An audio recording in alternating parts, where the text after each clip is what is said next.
Good afternoon, my fellow Americans. This is Bill Lipinski. And I'm Ray Hanania here on Two Guys on Politics. We broadcast every week, usually on Thursdays. We record our podcast on Thursdays in video and audio, video on YouTube and audio on all the different audio platforms, Google, Spotify, Apple. You can find our audio in many different places. Actually, Bill, we have a pretty good audience. It's just you got to add them all together from all these different services where everybody goes. There's no one dominant place, but I prefer the video on YouTube. I like to see who is doing the talking, and I think we do pretty well over there sometimes. Good. I'm happy to hear that. Depending on our topic. Well, today's topic is that we're going to talk about the upcoming presidential election with a focus on a third-party candidate, Robert F. Kennedy Jr. And there was a recent poll that came out from Monmouth University that said that, that about 22% of the people polled felt that he was good or favorable, but there was about 40% or so that said they didn't like him. So, which is interesting, but I think that has to do with the media. They don't like this guy. And again, my theory is the media is left wing. They're trying to protect Biden. They are doing everything possible to get him reelected from, trashing these reports of how the Arab community is mad at Biden and they're not going to vote for him. They're running stories. Well, who are you going to vote for? Are you going to vote for Trump, who banned Muslims? And they're trashing Robert F. Kennedy, who would take a lot of votes away from Biden. Calling him a anti-vaxxer, saying that he makes up stuff. You can't have an opinion. If the media doesn't agree with you, you're making up stuff and it's disinformation. If they like your opinion, they say it's good. No question about it. You hit the nail right on the head. I've seen him several times be interviewed on TV. I think he's a very interesting guy. I think the anti-vaccine, albatross that some people have hung around his neck has been detrimental to him. But the more people see him and the more he explains his position about that, I think the less and less hostility there will be towards him. I mean, he simply says that it wasn't tested enough to be given out so generally to the American people. It probably did not hurt the American people, but he didn't think it should have been given out until it was further tested. That's his position. At least that's his position now. So I don't really see that much wrong with him. You say he's getting 22% in the poll? Yeah, according to this recent poll from Monmouth University. Well, if he gets up another 12%, he would have enough probably to win in a three-way race. You were talking about 40% of the people don't like him or are not going to vote. Yeah, they said that they're of registered voters.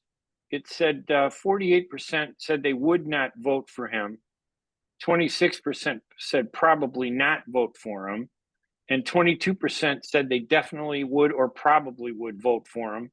And there are about 6% that said they don't know. Now, you're talking about 750 voters. And I think that the interesting thing that everybody forgets about is that when we're talking with people who are voters, only a third of the people who can register to vote, or half are registered, and then a third of those that are registered actually vote.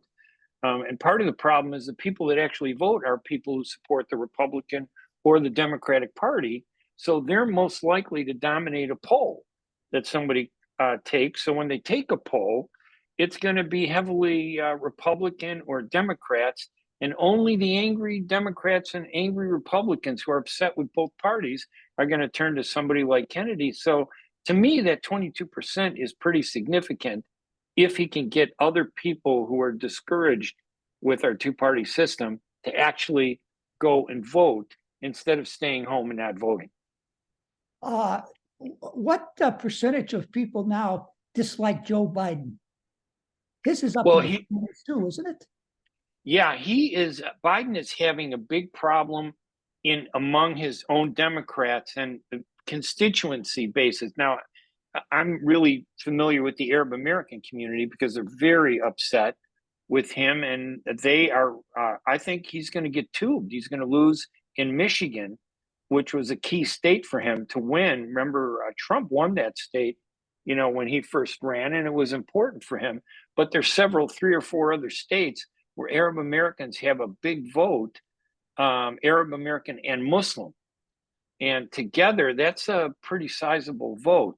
Now, nobody votes as a block, but if this Gaza war continues the way it is, I don't know if it'll be continuing when the election happens, in November of next year, which is just under a year from now. I don't know if that anger is going to persist. But if that election were held today, I think Biden would lose because he's losing these groups that are disappointed in his performance, disappointed in his promises, and he just seems weak. And we've talked about this many times. Well, he is also losing now support amongst the Jewish community in this country because of his talking on two different occasions publicly within the last day or two, that the Israelis are, being too indiscriminate in their bombing and killing too many innocent Palestinians. So he's losing support of Palestinians. He's losing support of Jewish people. I don't know how Palestinians voted in the past, but certainly in the past, the vast majority of people of Jewish heritage have voted Democratic ever since the early 1930s with Franklin Roosevelt. Yeah, I think most Arabs traditionally are Republican, have been. But over the last, I'd say, since Obama, and especially since, just before, since Bill Clinton, Clinton really brought a lot of Arab Americans and Muslims into the party with his focus and emphasis on, solving the Middle East conflict. So a lot of these traditional Republicans, because Arabs are very conservative, they believe in family values, they oppose abortion. They believe in the ability for people to pray in schools, and they want to support parochial and private schools because, a lot of Arabs are Muslim. But the truth is the majority of Arabs are actually Christian Arabs. Probably 70%, 65 to 70% of all Arabs in this country are Christians like me. But the Muslim community, which is non-Arab, the vast majority are non-Arab. They have much bigger numbers, and they're mostly African American. The Muslims, the African American community is the largest group of Muslims. Now, those African Americans sympathize with the Arabs, so it presents a problem for Biden because those are his constituents today. All the Arabs voted and Muslims voted against Trump. They voted for him. He said he was going to be fair. Now they're upset. And you're right about the Jewish community. They're upset now with Biden because Biden is looking at his numbers and going, oh my gosh, we are losing states. We need to say something to assuage the feelings of the Arabs and Muslims. So let's ramp up our criticism a little bit, not too hard, but just enough to criticize Israel. And that's more than enough to upset the Jewish community. So there's no question about that. And I don't think it's a little bit. I think that he's been fairly strong in the last few days about the Israeli bombardment of the Palestinians. And, truthfully speaking, I don't think that the Israelis, who I support, have been very smart in what they have done there. They keep talking about they want to get rid of Hamas. Is it necessary to destroy all those buildings? Yeah, in the Palestinian, that's rough. In Gaza, to get Hamas, I find that so hard to believe, but it seems like they're punishing the entire population. And as I say, I'm with the Israelis. I want them to be safe. I want them to be secure. I don't want them to be attacked anymore. I think Hamas is a terrorist organization. I want to get rid of it. I just question whether or not they're getting rid of it or if they are ultimately making it stronger in the long run. Yeah, and I agree. And believe it or not, I agree with you. I support Israel's right to exist and Palestine's right to exist. That's the only difference that I have with a lot of Jewish voters. They only support Israel's right to exist. But I support both sides. I think they both should exist. I support a two-state solution. I think Hamas is a terrorist organization. I think they've always used violence to stop the peace process. They've been the worst thing to happen to the Arab side. But when you see, and I know the media has been very pro-Israel because they downplay the images of, women and children being killed in these civilian neighborhoods. But social media has put all that in front of everybody. Now, the interesting thing is that I haven't really heard Trump really, for example, try to exploit this conflict to go either way, even though his daughter is married to a very conservative Jewish, investor, Jared Kushner. And Biden, I think, is, his Secretary of State is hardcore pro-Israel Jewish. I think he had a relative who survived the Holocaust, barely survived the Holocaust. And there's this feeling that he's not objective. Robert Kennedy, I think he's pro-Israel, but he's kind of not really made that the focus of his campaign, which is why I like him. I'll be honest with you. He's made the American issues that I care about as an American, not foreign stuff. He's made those priorities. And I think that's important. Well, Trump, I think Trump has been playing it very smart. He hasn't really said much of anything about either side. It's true. He's off the Israelis. He for a guy who's always shooting his mouth off about things, he certainly has been quiet, as far as I know, on this particular subject. So he's trying to, make sure that he caters to both sides to win their votes in the fall. Yeah, I think I'm looking up Robert F. Kennedy's position on Israel, and he has said, his views are not pro-Arab. He has criticized those who say that Israel is an apartheid state because it's a Jewish state that discriminates against Muslims and Christians who are Arab. So, and they have policies that are being criticized as racist. But he's been pretty strong saying it's absurd to call them that. But on the other hand, he has not jumped into the middle of this Israel-Gaza conflict. He seems to be staying away from it because I think he recognizes this is going to undermine Biden. And I think most of his votes are going to come from Biden's votes. Although I think that poll shows that some votes are coming from Trump, not a lot, but he probably gets about maybe 30% of his votes are Trump supporters, Republicans and conservatives. Well, I wonder if the No Labels group, that have been talking about, and they've been raising money for months now about running, a president and a vice president, which they say they're going to select in April, which I have said for many months, that's far too late. But even if they do finally decide to field a couple of candidates and they get on the ballot in a number of states, that's going to take votes away from both Trump and Biden. And it may be helpful to Kennedy. You have to keep in mind, even if Kennedy wins, say he is elected president, and some people are concerned about some of the views that he has. Well, he's either going to be faced with a Democratic House and Senate or a Republican House and Senate, or one Republican House and the other House being Democratic. So without the support of the U.S. Congress, how far can he go with any of these things that he's really interested in? And I think it will give him an excellent opportunity to try to bring both sides together to pass things that are good for America. Yeah, I agree with you. I think you make a great point. And it's interesting because I thought about that when you brought it up. I said, okay, let's say he wins and the Congress and the Senate are dominated. I don't know if there are any independents, really, maybe one or two, by Democrats and Republicans. That doesn't give him a lot of power in Congress or the Senate. But that may be true during the first 2 years. But as president during those first 2 years, I wonder if, as you say, maybe he can bring people away from the fringes where we've been and forge a new political movement in the center. So when he runs for re-election, and again, we're assuming he wins, his first 2 years will be rough, but I think the second 2 years he could be in a position where he could make changes, create a new dynamic in this country. It would be up to him and whether or not he can raise money.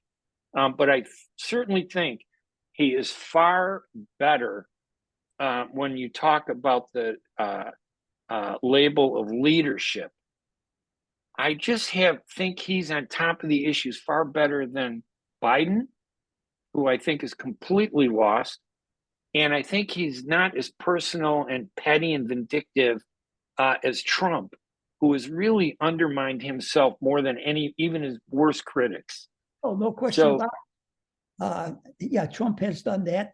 Biden, unfortunately, has on occasion talked out of both sides of his mouth, which has hurt his credibility. I mean, he's in the same situation once again with the Palestinians and the Israelis. He was with the Israelis, Israelis. Now he's still with them, but now he's being very concerned about what they're doing. So he hasn't been strong. He hasn't been straight with a lot of aspects of his presidency, which I think hurts him.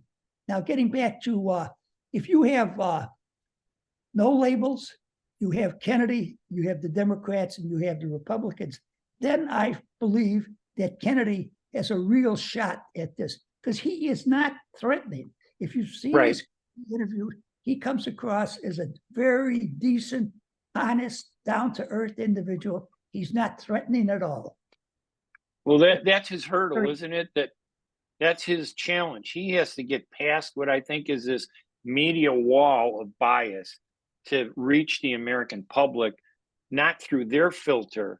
Like if you go right to Google and you look up Robert, F. Kennedy, and want to find out about him, one of the first things you do is you come across the Google paragraph, the summary that says, Robert F. Kennedy Jr. announced his campaign for the 2024 United States presidential election on April 19, 2023.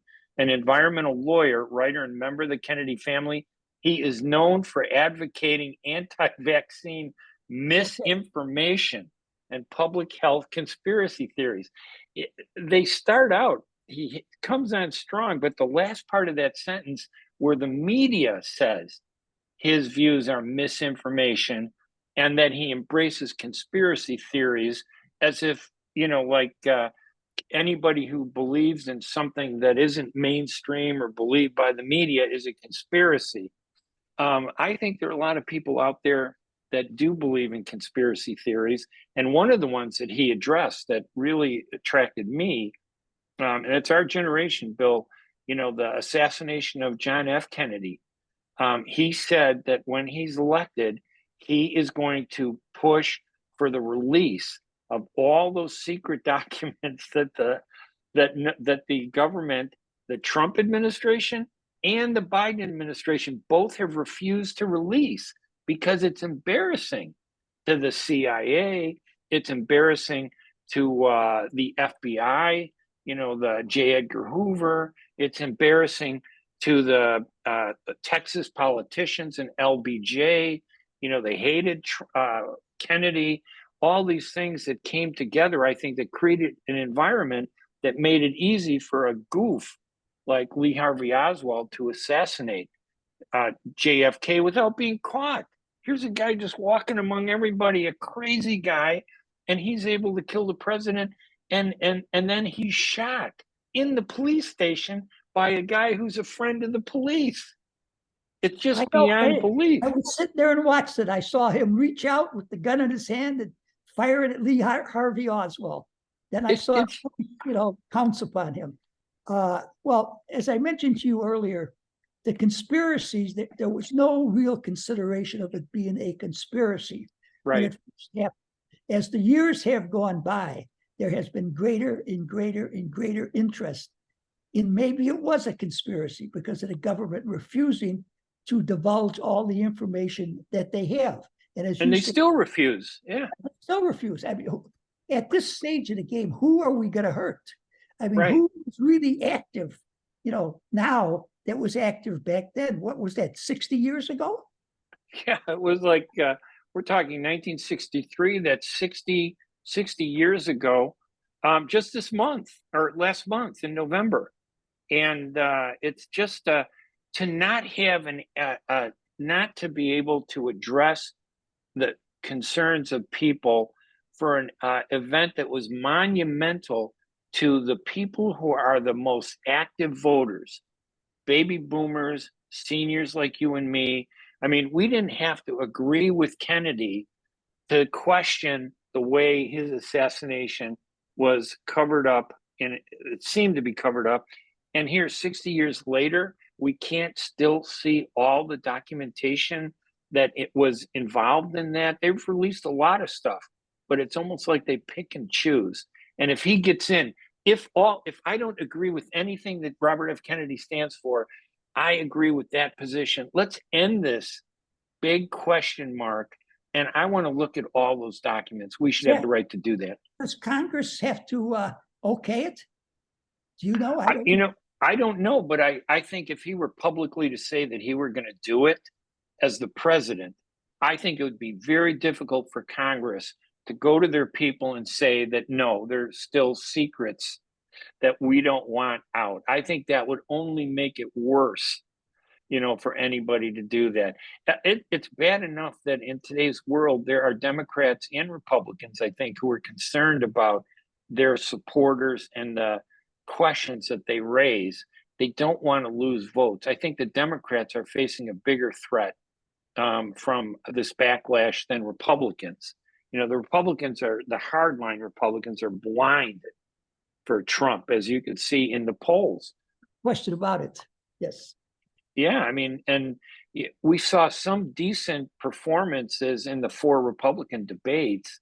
They haven't been able to whip up, like a insurgency to flip the leadership at all. A good guy like Chris Christie, great guy, pushed aside. Favorite candidate, Rami Shwami. The rest of them, as far as I'm concerned, would be, I know I mispronounced his name. I did it. That's okay. No, you had it right, Ramaswamy. Yeah. Did I have it right for a change? Yeah, you were. Yeah, but Vivek. I don't really like to mispronounce his name because I think it's unfair to people in this country to mispronounce their name. We all come from different places. We all have different kind of names. And you can't really know how to pronounce all of them. You will readily admit, though, that he has one of the tougher ones. Yes, he does. And perception is reality, right? Don't they say that if you have an Irish name in a Chicago election, you probably have a 70% chance of winning 50% of the votes? It adds to it. The Polish name is strong. Irish names are strong. Anything outside of that is risky when you're running for public office. Well, yeah, maybe that's in Chicago where we're sensitive to that ethnic and racial issues. Well, I'm not going to go down that road. I was going to start down that road, but I'm not going to go down it. What I wanted to say was that I think 3 out of the 4 candidates in the last Republican debate would make much better presidents than Donald Trump would make. I think absolutely also could win a general election. The problem is, doesn't appear as though they can win a Republican primary. I mean, some of them have done extremely well in these debates, have been very articulate, very strong, conveyed a great deal of knowledge. But where have they gone in the polls? I mean, the last debate, everybody said that Chris Christie was outstanding. He did the best job of all of them. He didn't go up one single point any place. So, how important are those polls? Yeah, obviously it's, I mean, didn't we learn though from the first TV debate between Richard M. Nixon and John F. Kennedy that how you looked had as much influence as what you said? No question about it. Sure. Kennedy looked handsome, great looking, young, smart, and Nixon was constantly sweating, and that sent the signal. Oh, he had a sort of a beard also. He hadn't shaved. He should have shaved right before the debate. He didn't. Now, what Nixon had to say was a lot smarter, than what Kennedy had to say. But as you said, Kennedy, had this great personality. He had a great smile. People liked the way he talked with that, New England, Boston. That accent is. Accent, that's what I was searching for. On top of that, he was Irish, and Irish, usually have very good political personalities. I think he was the only candidate as an Irish candidate that the Italian outfit was willing to steal votes for in Chicago, correct? There are stories to that effect. Yes, there are stories. And that plays into the conspiracy theories too, that there are conspiracy theories that the mafia was somehow involved, the outfit, the Chicago outfit, they're not the mafia, Chicago, it's the outfit, but that the outfit was upset that they stole votes to help John F. Kennedy win Illinois. And yet, when he became president, he appointed his brother, Robert F. Kennedy Jr.'s now deceased father, who was Robert F. Kennedy Jr. at the time. He made him the U.S. Attorney General who targeted the mob and the outfit and organized crime. And that really upset them. So why wouldn't anybody think that maybe that would be enough for somebody to want to do something, horrible, out of anger to take somebody out who did that? In Texas, Kennedy actually in the general election won Texas also. And there are many people who believe that there were a lot of people in Texas who stole that election for Kennedy. And they were always very upset that Chicago and Illinois got the credit for stealing elect Kennedy. And they were forgotten that they stole votes too. So a lot of people say they were upset about that. Well, the interesting thing too about that was, it's correct. Kennedy was popular in Texas, but not in Dallas, which is where he went to kind of reinforce his base in Dallas with LBJ. LBJ was never really a big fan of John F. Kennedy either. And I think John F. Kennedy and his family used to ridicule LBJ. But and I don't know if you ever met Lyndon Baines Johnson, but from everything I've read, he was a very smart political person. But he really did have a dislike for the way he was abused and mistreated by John F. Kennedy. And that attitude was spread through the police in Dallas. Well, I never met LBJ. I never met JFK either. But from what I've read about the two of them, John Fitzgerald Kennedy was a much more sophisticated individual. Lyndon Baines Johnson was a very smart politician. He knew the issues very well, but he was a rather crude individual. Right. So he wasn't helping, that crudeness wasn't helping him gain any votes, that's for sure. I remember reading a bio about LBJ where he was with some reporters and he pulled his limousine off to the side of some Texas road and decided to urinate on the side of the road. Now, you don't think of that as being very presidential, but then on the other hand, there were things that in those days that we didn't report about, including John F. Kennedy's infidelity and cheating on his wife at the time. So it made for some interesting things. But let's go back to the third party candidate. I mean, it's really hard to win in our two-party system to run. And do you think there's a chance that the no label party might endorse and support Kennedy if his numbers look good? Because that would boost him. I don't think so. No, why? I don't think so. Well, because they want their own candidate. They don't want someone who's already ready. No, I don't see him being endorsed by no labels people. I think the no labels people, for the most part, lean a little bit more towards the Republican side than the Democratic side, even though they talk about being, totally nonpartisan. So no, I don't see that happening. I don't think he would have to get support from the no labels people. If there's four people running, Trump, Biden, the candidate from no labels, and Kennedy, I think Kennedy would really have a shot. Now, the biggest hurdle I see is getting on the ballot in all 50 states, plus the District of Columbia. And in a four-way race, you're going to have to be on the ballot every place you can possibly pick up some electoral votes. So I know you had said that he's pledged $10 million to get on the ballot. Right. I have no idea if that's a lot of money to do that, or if it's a little bit of money to do it. But if he could get on in all the states, if there is a debate, I don't know that Trump will debate, and I don't know that Biden will debate either, truthfully. Right. It'd be possible that we would wind up with the no labels guy debating and Kennedy debating, which would actually be very helpful to both of them. I was going to say about the no labels party, those are probably two-party veterans who are more upset with their own parties than they are about running as third-party candidates. Oh, yes. These are Democrats and Republicans who really are unhappy with the way the two parties have gone. So you're right, they're probably not going to lean toward a independent third-party candidate, although Robert F. Kennedy Jr. comes from the Democratic Party. He almost was going to run against Biden. You know, originally said he was going to run in the Democratic primary, but realized that he probably couldn't beat Biden one-on-one and would have a better shot at running as an independent. But when you look at all the independents, the only independent that ever came that really made a splash, I don't want to say came close, was Ross Perot, I think in 92, when he got almost 19% of the vote when he ran.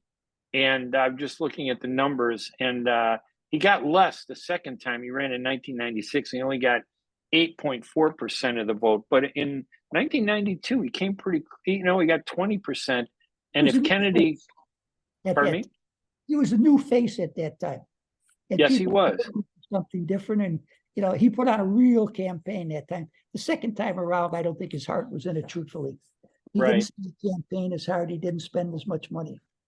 And he had the money, though, obviously, which really, you got to have the money to be a third-party candidate. And all I remember was Ross Perot with that accent that he had, pointing at charts. I don't know if you remember that press conference where he'd go, yeah, and we got this chart right over here, and he attracted attention. Yes, and the media, I thought at that time, was interested in him. I'm not quite sure why. In 1992, why they liked him, because I think that was the Clinton. Wasn't that when Clinton was, kind of won? I think Clinton liked him because it was felt that he would take votes away from the Republicans, and the media was with Clinton. Got it. Okay, so they kind of pumped up Ross Perot. You see how the media looks at the landscape and says, how do we help our person? Absolutely.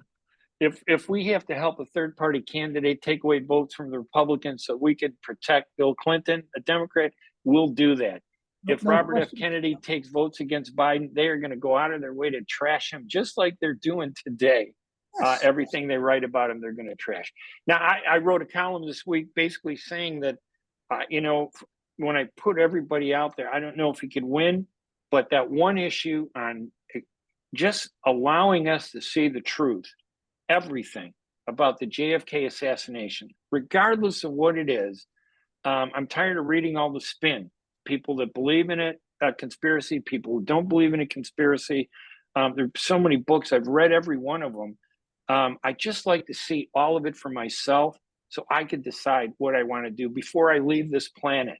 That's my one thing. And if he were just to do that, I don't care what his other policies are going to be. I would support him. Well, I'm not really that interested in the conspiracy. I'd like to have all the information out because so many people are interested in that. To me, it was 60 years ago. To me, if there was anything really significant in those papers, it would have been leaked at some time over the course of the last 60 years. We've had Republican presidents, Democratic presidents, conservative presidents, liberal presidents, and nothing has ever come out. So I think it really deals much more with Kennedy's interest in the females running around the White House and wherever he happened to be. And it would be extremely embarrassing to the Kennedys if all those stories came out. That's what they say. Well, that's my opinion too. Right. No. I mean, that's what people say. They say, well, this isn't about, embarrassing LBJ or the CIA or the FBI. This is about protecting John F. Kennedy. But I'm thinking over the years, that shield has been torn down because we know more about John F. Kennedy's infidelity than we ever heard. And we've heard, and he was out there. There's no doubt about it. And the media that didn't write about that stuff knew about it and didn't write about it. So again, it falls back, it comes back to the media. But I think that it's going to make it interesting. I'm looking forward to this presidential election. It'll be interesting to see if Biden can save himself, if Trump can change, which I really doubt, And if Robert F. Kennedy can have enough money to get on all the ballots, if he can do that, I think maybe he does have a shot. Because even though his family, do you notice how the media promotes the fact that some members of his family don't like him because of his anti-vaccine views? You want to hurt somebody, say your family doesn't like you. That's one way to hurt somebody, and they are doing everything to hurt him. The more the media goes after somebody, the more I have to say I'm going to like that guy. Okay, Raymond, I know how much you love the news media. All right, Bill, any final thoughts on third-party candidates? Do you remember any other third-party races? I think I was the guy by the name of Teddy Roosevelt that ran a third-party race back in 1912. 1912 he ran. Yeah. Mm-hmm. Yeah, he was a progressive, I think, and but he had been president, hadn't he, for a while? He had left office and then came back as an independent. McKinley was shot and died, and he took over from McKinley, and then he won an election himself, and then he retired, turned it over to Taft, and then him and Taft had a lot of problems, so he decided to run again. And of course, him running allowed Woodrow Wilson to be elected president. God, I was going to say, looking at the data, because I pulled that up, there are only two independent candidates that have really done well. One was Theodore Roosevelt. He got 28% of the vote in that election in 1912, but it was Horace Greeley in 1872 who got 44% of the vote when he ran for president. He came in second place. See, I thought he ran as a Republican or a Whig. I didn't realize he ran as an independent. He ran as a liberal Republican, separate from the Republican Party. Okay. He ran in the liberal Republican Party, and yeah, I bet that maybe that's what John F. Kennedy or Robert F. Kennedy should say. I'm running under the banner Liberal Democratic Party, although I guess the Democratic lawyers would challenge him and prevent him from using that term the way Horace Greeley used the term Republican in his race as a liberal Republican Party candidate. We'll see. All right, Bill. I just hope that more American people start, watching TV, listening to the radio, reading newspapers, and really get involved in what's going on in their government, because I really believe there is a conspiracy from without and from within to change this country drastically. And I think it starts right out of our colleges and universities with these left-wing liberal professors. But that's a story for another day. And I think it's the news media. I'm Ray Hanania. Well, who do you think influenced the news media? These educators in universities. Yes, they do. I think you're right. That are so progressive. Okay, our time is up. I'll let you. You want to say something? Go ahead. No, let's go. I'm Ray Hanania. I'm Bill Lipinski. Until next time, my fellow Americans, stay strong.